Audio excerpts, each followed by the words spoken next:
সবচেয়ে বেশি দেবী ভক্ত কিন্তু ইউপির মধ্যে এবং মুদির এলাকায় সেখানে তারা রামের ভক্ত। বাংলাদেশে হলো দেবী ভক্ত, মুদির গ্রুপ তারা হলো রামের ভক্ত। এখানে দেবী মূর্তি স্থাপন না করে রামের মূর্তি স্থাপন করার কারণটা কি একজন চিন্তা করেছেন? এই চিন্তা কিন্তু অনেকেই করেন নাই।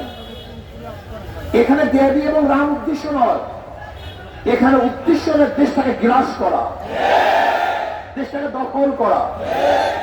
আজকে আমাদের স্বরাষ্ট্রমন্ত্রী যারা এই দেশকে প্রদেশ বানাতে চায়, ভাগ করতে চায়, তাদের বক্তব্যকে সিলিবক টান বলেছেন, এটা সিলিবক টান হয়ে গেছে।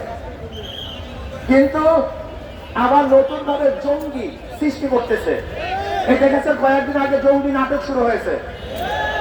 এই জঙ্গি নাটক এটা বাংলাদেশের কোন সংস্কৃতি নয়, এটা ভারতের এক সংস্কৃতি।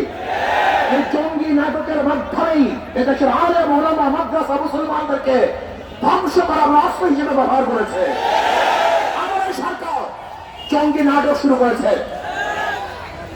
ভারতের বিভিন্ন লিডাররা ম্যাপ দেখায় যে বাংলাদেশ, পাকিস্তান, আফগানিস্তান, নেপাল, ভুটান সহ এই এরিয়া অখণ্ড ভারত হিসাবে তারা ম্যাপের মধ্যে বারবার প্রদর্শনী করেন যে আজকে হোক কালকে হোক এদেশ আমার ভারত হয়ে যাবে। শুভেন্দ্র অধিকারী সে তো আসার পরে ওই দেশটাকে নরকে পরিণত করেছে, খুনের রাষ্ট্র পরিণত করেছে, ধর্ষণের রাষ্ট্র পরিণত করেছে।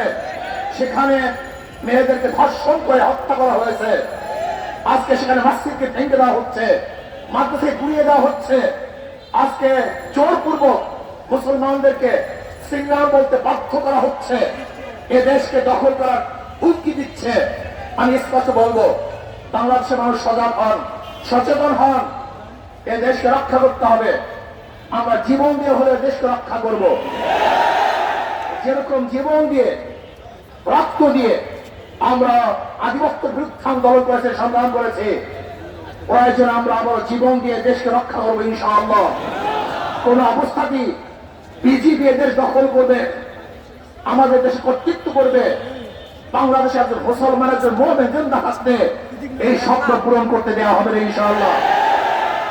আজকে বাংলাদেশ সরকারকে বলবো, বহু বুক ভরা আশা নিয়ে মানুষ আপনাকে ক্ষমতায় বসিয়েছে, কিন্তু খবরদার যিনি মানুষের সাথে জনগণের প্রতারণা করেন, তামাশা করেন, তার বাংলাদেশের মানুষ 47 রক্ত দিয়েছে, 71 রক্ত দিয়েছে, বারবার রক্ত দিয়েছে, 24 রক্ত দিয়েছে, প্রয়োজন আবার রক্ত দিয়ে আপনার সমস্ত ধ্বংসাত্মক কার্যক্রম থেকে মানুষ ফিরিয়ে দিবে ইনশাআল্লাহ।